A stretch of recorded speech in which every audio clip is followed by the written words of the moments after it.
Hello everyone, in this video I'm going to show you how to extract email addresses and phone numbers from websites on Google search results.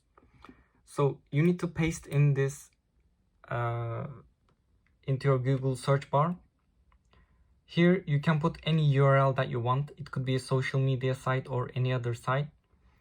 I chose Instagram.com. It could be Facebook.com or Reddit or Pinterest.com. And then after a space, you need to put in your niche or category that you're interested in scraping email addresses for. And then in between speech marks, you need to put @ and then the email extension. So it could be outlook.com, gmail.com, hotmail.com, and then just click enter. These results come up, and then you need to scroll down as much as you can.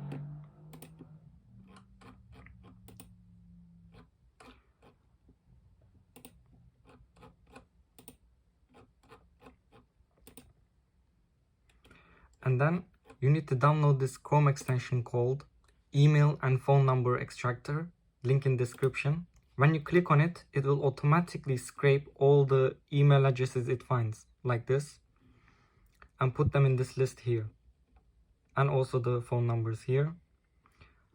And then afterwards, you can just select them all and put them in an Excel spreadsheet or add them to your email list. Thank you.